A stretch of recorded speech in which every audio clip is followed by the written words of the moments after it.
মুর্শিদাবাদ জেলা তৃণমূল কংগ্রেসের নির্দেশে ভগবানগোলা ২ নম্বর ব্লক তৃণমূল কংগ্রেস কমিটির সহযোগিতায় সরলপুর অঞ্চল তৃণমূল কংগ্রেসের উদ্যোগে চলছে মাইক প্রচার। মুখ্যমন্ত্রী মমতা বন্দ্যোপাধ্যায় ২০২৪ সালের যে জনমুখী বাজেট পেশ করেছে, লক্ষ্মী ভাণ্ডার প্রকল্পের ৫০০ টাকা থেকে বাড়িয়ে ১০০০ টাকা, তপশিলি জাতি ও উপজাতিদের জন্য ১০০০ টাকা থেকে বাড়িয়ে ১২০০ টাকা করা হয়েছে। জব কার্ড হোল্ডারদের জন্য কর্মশ্রী প্রকল্পের অধীনে ৫০ দিনের নিশ্চিত কর্মসংস্থানের ব্যবস্থা করা হবে। এক মাসের মধ্যে কেন্দ্রীয় সরকার কোনো ব্যবস্থা না করলে আবাস যোজনার ১১ লক্ষ প্রাপকের ব্যবস্থা পশ্চিমবঙ্গ রাজ্য সরকার নিজেই করবে।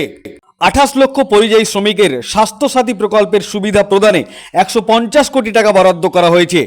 তরুণের স্বপ্ন প্রকল্পের অধীনে এখন একাদশ শ্রেণী থেকেই ছাত্রছাত্রীদের অনলাইনের পড়াশোনার জন্য স্মার্ট ডিভাইস কিনতে ১০,০০০ টাকা করে দেওয়া হবে এবং আরও অন্যান্য বিভিন্ন প্রকল্পের এই সমস্ত জনমুখী প্রকল্পের প্রচার চলল আজ সরলপুর অঞ্চলের সমস্ত গ্রামে। এই প্রচারে আজকে উপস্থিত ছিলেন সরলপুর অঞ্চলের অঞ্চল সভাপতি জনাব মোহাম্মদ মুক্তার হাসান, মুর্শিদাবাদ জেলা তৃণমূল কংগ্রেসের সাধারণ সম্পাদক মাসাদুল খান, এছাড়া অঞ্চল নেতৃত্ব, বুথ নেতৃত্বরা সকলেই উপস্থিত ছিলেন। তিনারা সংবাদ মাধ্যমকে কি জানিয়েছেন বিস্তারিত শোনাবো আপনাদের। এই ভিডিওটি যারা দেখছেন চ্যানেলটি লাইক করবেন, শেয়ার করবেন আর সাবস্ক্রাইব করবেন।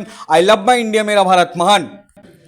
জননেত্রী, জনদরদী মুখ্যমন্ত্রী, মাননীয় মুখ্যমন্ত্রী মমতা ব্যানার্জির আপনার বাজেট আমাদের পেশ করেছেন, জনমুখী প্রকল্প বাজেট। সেই বাজেটে আপনারা জানেন যে একাধিক জনকল্যাণমুখী বাজেট পেশ করেছেন।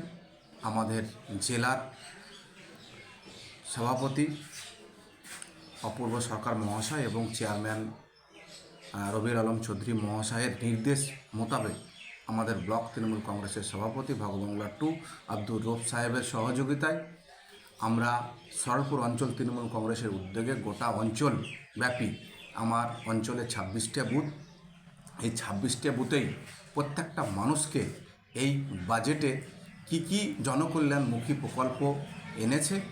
লক্ষ্মী ভাণ্ডার যেমন ৫০০ টাকার জায়গায় ১০০০ টাকা হয়েছে, কর্মসাথী প্রকল্পে যেমন ৫০ দিনের কাজ পাবে মানুষ, এই যে আরও ১১ লক্ষ বাড়ি মে মাস থেকে যে শুরু করবে দিতে, এই সে জনমুখী বাজেটের যে প্রকল্প, সেই প্রকল্পগুলো প্রত্যেকটা ২৬টা বুথেই আমরা প্রচারের মাধ্যমে ঘরে ঘরে প্রত্যেকটা মানুষকে পৌঁছে দিতে চাই। এই বার্তাটা আমাদের যে জনমুখী বাজেট, তার বাজেটটা আমাদের মানুষের পাবলিকের মনে মনে আমরা পৌঁছে দিতে চাই, এটাই হচ্ছে আমাদের উদ্দেশ্য। এই উদ্দেশ্য অনুযায়ী আমরা মাইক দিয়ে, টোটো দিয়ে, গ্রামে গ্রামে, অলি গলিতে প্রত্যেকটা বাড়ি বাড়ি মানুষের প্রচার করে মানুষকে বোঝাতে চাই যে আমাদের সরকার কি করতে চলেছে আগামী দিনে এবং কি করছে। আমাদের মাননীয় মুখ্যমন্ত্রী যে কথা দেয় সে কথা রাখে। বিগত দিনে আপনারা দেখেছেন বিধানসভা ভোটের আগে যে কথা দিয়েছিল প্রত্যেককে লক্ষ্মী ভাণ্ডার দিব, সেটা কিন্তু বিধানসভা ভোটের পরেই স্বপ্ন পূরণ করে দিয়েছে। আবার এই প্রকল্পে বলে দিয়েছে যে ১০০০ টাকা করব, মানে মমতা ব্যানার্জি বলেছে মানে ১০০০ টাকা হবে, এতে কোনো দ্বিমত নেই। এটাই হচ্ছে আমাদের মেন উদ্দেশ্য। আপনার নাম পরিচয়? আমার নাম হচ্ছে মোহাম্মদ মুক্তার হাসান, সরলপুর অঞ্চল তৃণমূল কংগ্রেসের সভাপতি। মাননীয় মুখ্যমন্ত্রী মমতা ব্যানার্জি যে আমাদের ২০২৪-২৫ অর্থ বছরের বাজেট ঘোষণা করেছে, অনেক জনমুখী প্রকল্পের বাজেট আপনার বাড়িয়েছে।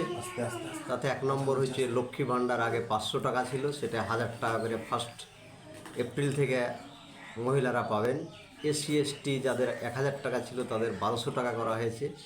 এবং আপনার যেটা ১১ লক্ষ বাড়ি 1 মে থেকে শুরু হবে, ১১ লক্ষ বাড়ি যে কেন্দ্র সরকার দেয়নি, সেটা রাজ্য সরকার সিদ্ধান্ত নিয়েছে। ১১ কেন্দ্র সরকার যদি টাকা না দেয় তাহলে রাজ্য সরকার আপনার মে মাস থেকে ১১ লক্ষ বাড়ি গরিব মানুষদের ছাদালা বাড়ি করে দেবে। যেটা আমাদের মাননীয় মুখ্যমন্ত্রী মমতা ব্যানার্জি যেটা কথা দেয় সেটা কাজ করে। আপনার নাম এবং পরিচয়? আমার নাম হচ্ছে মাসাদুল খান, আমি জেলা কমিটির সম্পাদক। ধন্যবাদ।